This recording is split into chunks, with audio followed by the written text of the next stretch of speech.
ನಮಸ್ತೆ ರೈತ ಬಾಂಧವರೇ, ಇಕೋಗ್ರಿಂದ ಅನಿಲ್ ಮಾತಾಡ್ತಿದ್ದೀನಿ. ನಾನಿವತ್ತು ದುರ್ಗಾ ಹತ್ರ ಇರೋ ಒಂದು ಹಳ್ಳಿಲಿದ್ದೀನಿ. ಈ ತೋಟದಲ್ಲಿ ಏನಾಗಿದೆ ಅಂದರೆ BLB ಅಂದರೆ ಬ್ಯಾಕ್ಟೀರಿಯಲ್ ಲೀಫ್ ಬ್ಲೈಟ್ ಅನ್ನೋದು ತುಂಬ ಸೀವಿಯರ್ ಆಗಿ ಬಂದಿದೆ. ಇದೆಲ್ಲ ನಿಮಗೆ ಎಣ್ಣೆ ಹಚ್ಚಿ ಥರ ಕಾಣ್ತಿದೆ ಅನ್ಕೊತಿದ್ದೀನಿ. ಇದೆಲ್ಲದು ಕೂಡ BLB ತುಂಬ ಆ್ಯಕ್ಟಿವ್ ಆಗಿರೋದು. ಅದೇ ರೀತಿ ಹಿಂದ್ಗಡೆ ನೋಡಿದರೆ ಗೊತ್ತಾಗುತ್ತೆ ನಿಮಗೆ, ಇದರಲ್ಲಿ ಅಂಟು ಥರ ಇಳಿದಿದೆ, ನಿಮಗೆ ಬ್ಲ್ಯಾಕಿಶ್ ಆಗಿದೆ. ಅದೇ ರೀತಿ ಇದು ಕೂಡ BLB ಬಂದು ಒಣಗಿರೋದು. ಈ ತೋಟ ಫುಲ್ ಅದೇ ರೀತಿಯೇ ಆಗಿದೆ. ಪ್ರತಿ ಗಿಡದಲ್ಲೂ ಕೂಡ BLB ಕಾಣ್ತಿದೆ. ನೋಡಿದ್ರಾ, ಈ ರೋಗ ಬಂದಿರ್ತಕ್ಕಂಥ ತೋಟಗಳಲ್ಲಿ ಮೇಂಟೆನೆನ್ಸ್ ಅನ್ನೋದು ತುಂಬ ಇಂಪಾರ್ಟೆಂಟು. ಇಲ್ಲಾಂದರೆ ಏನಾಗುತ್ತೆ, ನಿಮಗೆ ಗರಿಗಳೆಲ್ಲ ಕೆಲವು ಗಿಡಗಳು ಕೊಳೆ ರೋಗ ಬಂದಂಗೆ ಆಗಿರುತ್ತೆ, ಕೊಳೆ ರೋಗ ಬರುತ್ತೆ.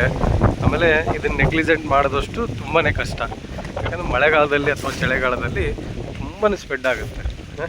ಈ ಎಲ್ಲ ಗಿಡದಲ್ಲೂ ನೋಡ್ಬೋದು ನೀವು, ಪ್ರತಿ ಗಿಡದಲ್ಲೂ ಕೂಡ BLB ಇದೆ. ಇಡೀ ತೋಟನೇ ಆ ರೀತಿ ಆಗಿದೆ. ಇಲ್ಲಿ ನಿಮ್ಗೆ ಕಾಣುತ್ತೆ ಅನಿಸುತ್ತೆ, ಎಲಿಗೆಲಿನೇ ಫುಲ್ ಹೋಗಿರುತ್ತೆ.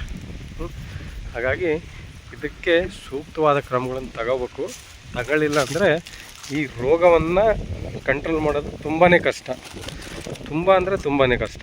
ಹಾಗಾಗಿ ಪ್ರತಿಯೊಬ್ಬ ರೈತ ಬಾಂಧವರು ಈ ರೋಗ ಕಂಡಲ್ಲಿ ಅಥವಾ ನಿಮ್ಮ ಹೊಲದಲ್ಲಿ ಈ ರೀತಿ ಸಿಂಟಮ್ಗಳು ಯಾವುದಾದ್ರು ಕಂಡಲ್ಲಿ ನಿಮ್ಮ ಹತ್ತಿರದ ಇಕೋಗ್ರಿಪ್ರೊಡೆನ್ಸ್ ಪ್ರೋಟ್ಲೆಂಟ್ ಪಿಡನ್ನು ಭೇಟಿ ಮಾಡಿರಿ, ಅದಕ್ಕೆ ಸೂಕ್ತವಾದ ಪರಿಹಾರ ಸಿಗ್ತದೆ.